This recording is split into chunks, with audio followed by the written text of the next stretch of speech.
How to store and display vintage china. This is my wedding china, Noritake Rothschild from 1988. I'm Marla. I've raised 5 children and I love to decorate, and I am raising Cain. Here is the spring china cabinet set up after I was finished. I'm going to go ahead and show you the end result first, and then you'll see all the steps as to how I got it to that point. Here's how it looked at Christmas. You can see I have bottle brush trees in the teacups. I have gold ornaments, and I also put some boxwood picks and some red berries. And the dishes were gifted to me from my son-in-law's family. These dishes belong to his grandmother, and no one in the family had an interest in them, so they came to me, and I love them. When it was time for Valentine's Day, it was easy to just put in a few little vintage valentines, sticking in the little wood spools there, and a Victorian accent on the outside of the cabinet. Doilies, little inexpensive heart-shaped ornaments, just a few things. After Valentine's Day, I took all those things out, and the only thing I think I put in there additional was the little grouping of figs on the bottom left corner. So to get ready to switch it out for the season, I open it up and I begin pulling all the extra decor things out, the greenery and the figs and all that. And because this is a really big set of dishes, it's a 12 place setting, 12 dinner plates, 12 everything. I pull it out onto my dining room table and I stack them into groups of each individual piece.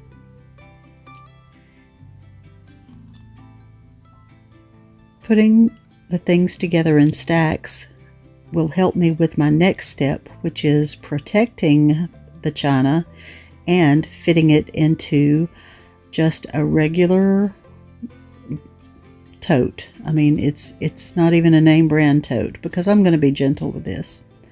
All right, there's the stuff stacked up. Even the extra stuff is still visible there. It's a really nice big set, including the soup tureen. So what I like to use are the most inexpensive styrofoam plates that you can find. I got this stack of styrofoam plates from Walmart, and I put a styrofoam plate between every plate in the stack of dinner plates. And then I still had room to stack the platters behind the dinner plates. And then I converted over to, instead of the styrofoam plates, which are larger, well, I did put one under the bowl on that side. I was going to put it in the bottom on that right side, but ended up having room to put it in the front of the plates. But rather than using styrofoam plates in all those smaller items, I did still put the styrofoam plate in the bottom over there just as a cushion. And I sometimes often do that under the the dinner plates that are on their edge. But these smaller plates, I take a section of paper towel and put it in between every plate, and that's enough. I mean, if this is not going on a moving truck and this is not going to be handled roughly, then that is plenty to keep them safe during, the time they're stored in my home just between seasons. So salad plate, dessert plate, bread and butter plate, saucers, and teacups. There's lots and lots of pieces of this, but the entire huge thing did fit in this tote. The little stacks are easy to handle. They're not very heavy, and I'm able to put them on their edge. I just figured out a long time ago that I liked having them on their edge rather than the entire weight of a whole stack pressing down on that bottom plate. Each plate's kind of suspended on its own edge, and it makes it less likely to break. I've had a lot of casualties over the years, broken china. And this is the way that I have learned to have the most safety and the most success. So I'm just rearranging as I go as needed, but it's pretty easy to find a way to stack all of these little different items into the bucket, into the tote.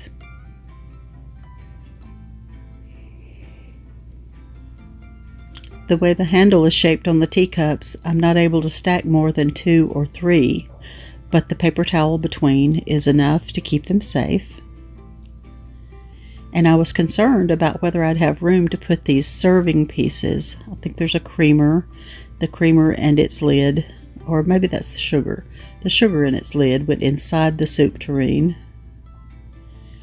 and the lid needed to go separately because that was right at the top, and I didn't want it to stick up above the edge. There's the creamer, and I did wrap it in paper towels and tuck it in.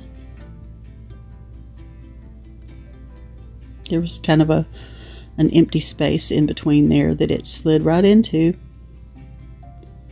And if you can believe it, a 12-place setting with all those serving pieces and platters and soup tureen, it's all in there, all in one. Now, I'm calling it vintage because I don't think it's quite 100 years old, but the china that I'm about to put in is my wedding china from 1988, so it's definitely vintage because it's older than 20 years old. And I was shocked to see how much a place setting of this is now. It's $85 on Amazon, still available these days. I loved it when I picked it out in 1988, and I love it still. They only made it from 1986 to 2009, so when I picked it out, it was a new pattern, only 2 years old. But I feel like it has stood the test of time very well. It's a classic to me. Now I'm showing that I have the ornate chargers. There's only 6 chargers, but I did want to use those with my china, so I put the chargers in first. My glass shelves have a little groove to hold a plate, but these platters, I stood them straight up against the back of the wall. They're plastic, so it doesn't it didn't take much to make them balance flat without an angle. But then I started putting dinner plates and little salad plates in between. I think I have 9 dinner plates. I've added to them over the years, and if you can believe the luck of finding some pieces in the thrift store, rarely, but I have a couple of times found pieces of my pattern in thrift stores. And the little wire rack at the bottom, I just think it's charming. I also am using this pink depression glass, and I thought I was going to stand them up in front of the dinner plates. And I was going to show you how I take a piece of clear Scotch tape, transparent tape, and make it into a roll so that I can stick it on the bottom edge, and it's enough to hold a plate upright, even when it doesn't have the groove, because I layer this stuff so much it can't all fit in that one groove. So I use the tape trick, and you cannot see it later. It's fine. I ended up moving that plate, but I wanted to show you my trick. Now, this is the contents of my Duncan Fife china cabinet that was in my rose room, but if you're watching my other videos, you know that I'm having to empty out 2 of my bedrooms in my home to make room for my daughter and her husband and their soon-to-be-here baby. They're going to live with us for a little while, so I'm shifting lots of my things around. I decided that the little depression glass, the rose-colored depression glass, looked better down there in the little plate rack. Then I added the cups and saucers, and I do it every time I put my china in there. the different sets of china that I have, I arrange them differently, and I try to do something new and unique each time. This time, something I've never done before is to use the vintage books, the very old books, and I really got a kick out of doing that. That was a brand new thing that I've never done before. I do have the salt and pepper shaker that goes with that china. I don't have very many of the serving pieces. Hardly any, I guess. And in the open space of the little plate rack, I put some vintage linens, some linen napkins, and they filled in that space really nicely. I have a pink bowl with some beads in it down there. And that's what it looks like all closed up. The silver sheep up there, it's the front and back of a silver sheep mold. I guess it's a cake mold. I don't know what it is. I found it years ago, and I've enjoyed using it. It's very whimsical to me. The top looks almost the same as when I did it just before Valentine's Day. I did add a huge Haviland platter up there. And I did add a nice tureen. But there are those little halves of the same sheep mold. I guess it's a cake baking mold. I'm not really sure. But I like it, and it seemed appropriate for Easter and the spring.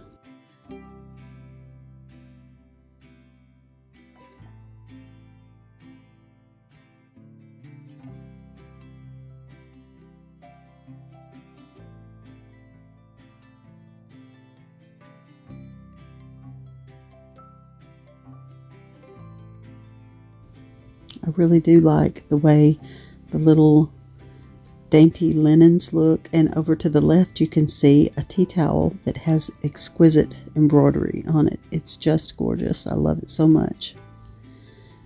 I like to do whimsical with my traditional because it makes me smile. It just brings me a little pep in my step and a little skip in my heartbeat. Just a little happiness.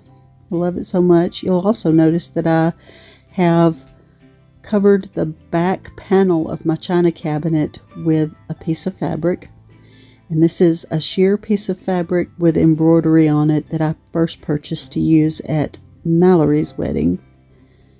And I decided I would love to have it on the backboard, and sometimes I switch it out for a Christmas fabric or something else. But what's there now is very neutral, and it works very well.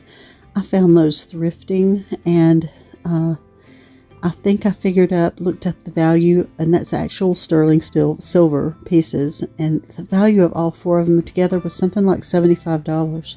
I probably should sell them. My china is pink with a little bit of blue and a little bit of green. I mean, I'm talking about the painted flowers. Obviously, the china is just an off-white, and it is Noritake, and there is something about the quality of Noritake china, or any fine china. The luster and the shine on these plates is just mesmerizing. Just so beautiful. I do love the way the little pattern, the grouping of the flowers is, and there is also a teeny tiny little row of dots, little polka dots, that I find extremely charming. I love the scalloped edges of this china. I have used this china a few times, but mostly I bring it out for very special occasions.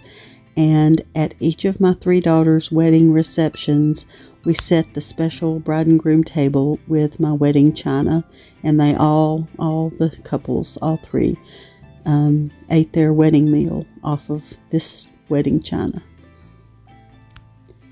Isn't that beautiful lace? And all of these things are thrifted, all these extras. I may have paid 50 cents or $1 each for some of these linens. Probably more like 50 cents, I'm thinking. Oh, and I did put the wood spools in the bowl with wood beads with a linen napkin with some crochet trim on it.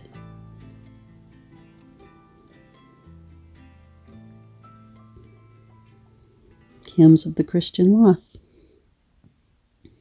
That's very old. I don't recall exactly how old, but it's probably pushing 100 years. That's a really pretty book.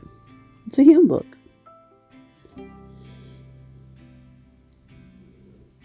Okay, here's another touch of whimsy.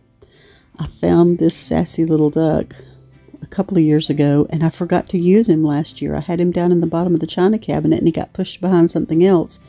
So this year he gets to be featured under a cloche for no good reason. He doesn't need to be under a cloche. This was a very old book. I think this was a 1912 book, so it's over 100 years old. And I think the subject matter is an officer from the Civil War, but I have not read that book or investigated it too much. But I liked the color. It's a really soft green. And at the feet of my sassy duck is the little tea towel that has such gorgeous, tiny, tiny embroidered pink flowers.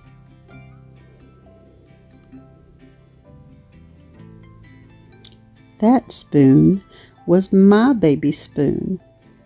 If you can believe it, my mother kept it all these years and gave it to me a couple of years ago. She said, "This is yours. I saved it for you." I was like, "Oh my word, Mother." I had no idea she had saved that. Now to the left and right of my china cabinet are some things that I love, and the corbels my daddy made, and they stay in those positions all the time. And my daddy made that dulcimer. And there's that beautiful vintage tureen. Is that what you call it? I think it is. Maybe it's a covered casserole. But look how pretty.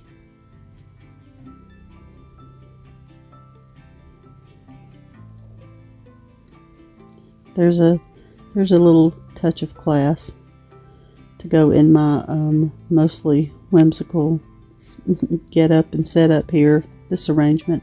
The bird cage back there just stays there all the time. I love it. I never move it. I do love this platter. I think I paid $9 or $10 for it.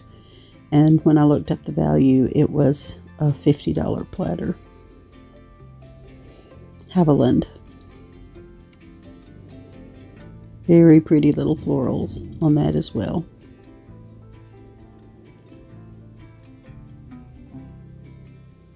Flow blue pitchers, which are very pretty. And that vintage silver one, it's probably silver plate, I'm imagining. I like to tuck little lace napkins with trim, little crocheted lace trim. The china cabinet was actually free. It was listed for $25, but it was so hard to remove from the seller's house that he just gave it to us.